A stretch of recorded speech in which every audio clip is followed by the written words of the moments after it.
Yep. and this show is all about games. So I think people are going to see, mind-blowing, great experiences. 20 games on stage. Well, there's about 20. Okay.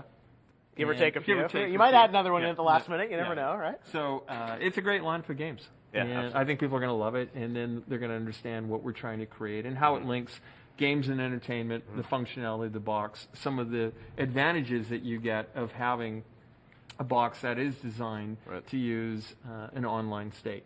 So that, to me, is a future-proof choice, and I think people could have arguably gone the other way if we didn't do it, and fortunately we have a product for people who aren't able to get some form of connectivity. It's called Xbox 360. Right. So stick with 360. That's your message if you don't, Well, people don't like it? if you have zero access Yeah. to the internet, that is an offline device. I Yeah. mean, seriously, when I read the blogs and thought about who's really the most impacted, there was a person who said, hey, I'm on a nuclear sub, Right. and I don't even know what it means to be on a nuclear sub, but I've got to imagine that it's not easy to get an internet connection. Probably not playing Call of Duty multiplayer Well, on the sub. it's but I mean, hey, I Right. can't empathize where Right. if I was on a sub, I'd be disappointed.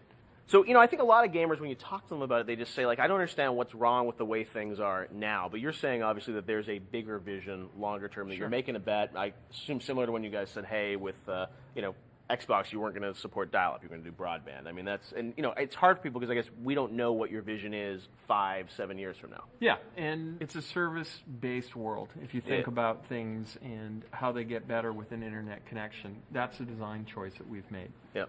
So I think people will appreciate it. It's something that when people experience it, it's easier than having people like me describe it. Right. It really is powerful. And we did a lot of testing, a lot of consumer research, and I think we made a good choice. Did you know or did you anticipate that people were going to push back the way they did online? Absolutely. Okay. I mean, Yeah. it's a super passionate community of people. Yeah. They're loving what we do. It's very important to them, and they're opinionated, and they're smart. So they look at all those things, and they say, hey, is this going to impact me in a negative way? And until you use it, it's really hard to understand what all the advantages are. All right, so you're going to win them over is what you're saying, right? Well, Once they go even though hands-on? it's not to win them over, Xbox has been created by gamers for gamers. Right. So I find it kind of ironic when people take a step back and think, look, this is a company that hasn't thought about at its core what it means to have great games experiences. Yep. So we're going to deliver that, and we're going to continue to innovate on the platform, on the capabilities of what Xbox One can do. Yep. And I think in the long run, we'll build a global leading product Right. that people are going to love and embrace. So you got a lot of games on stage here, and I think one of the things gamers wanted to see were more games. Now that people have seen them, seen your vision, what excites you about where games are going in this next generation? The increased graphics fidelity Okay. is awesome. The connection to the cloud and what it can mean from a game creation, a game design, how experiences can evolve is Right. super exciting. And as I think about it, when game designers were building products a decade ago, they would think that the majority of their focus was on a single player experience. Right. Then they started thinking about competition inside of the living room, and then they started thinking about what competition could be with an online community. So what we know right now is the majority of people spend a lot of time with multiplayer games. Yep.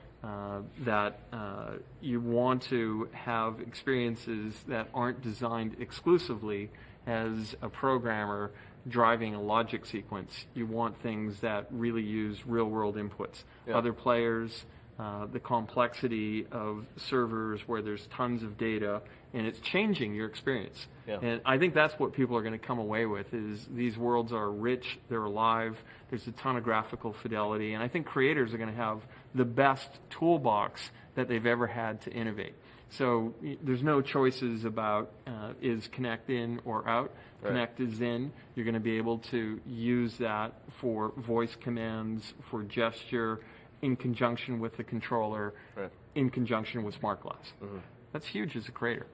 So what do you think you have left to prove now with Xbox One? You guys have gone through the reveal, you've shown the games. What do you still think you need to do? Look, what we have to, first off, people have to understand we're committed to excellence. Right. So we're going to continue to invest in the platform. We're going to have thousands of people innovating I look at this launch window as we get our feet in the running blocks, and over the next decade, we get to build a great global business. Right. It'll be games and entertainment. We've got the best lineup of first-party games that we've ever had, the best lineup of third-party games. People are going to see that content over the next few days, and I think they're going to connect with it. I know that I have a few titles that have popped that we'll be showing at the show. Black Tusk, I hear, Black might be Tusk, there. yeah. There's an amazing internal team that's coming together doing some innovative stuff. So, in particular, the start of the show and the end of the show, those titles are just amazing. Huge stuff, and they're coming to your platform. Coming to our platform. All right, well, Don, it's great to hear from you here. I think hopefully gamers are a little calmer once they've seen some of the games. But as you said, I think the things with 24 hours always on, all the stuff, it's like they're going to not. We appreciate the passion. Right. I mean, look, let's just acknowledge it. It's important that people share their ideas. I think people are imagining outcomes that are worse than what we believe it's going to be in the real world. Right. So we designed the box. We paid attention to what it means to connect to the internet. The average internet connection is working the majority of the day. And Yep. people are imagining that it isn't, and I don't think that that's They're the just world that worried, we I live in. think, Sure. right? I mean, it's changed, Yeah. right? And there was a point in time when people would say, hey, all I want my phone to do is make a phone call. Right. And now you use your phone in richer ways because of that connectivity. People are going to see the same benefits with Xbox One as they've seen with their smartphone.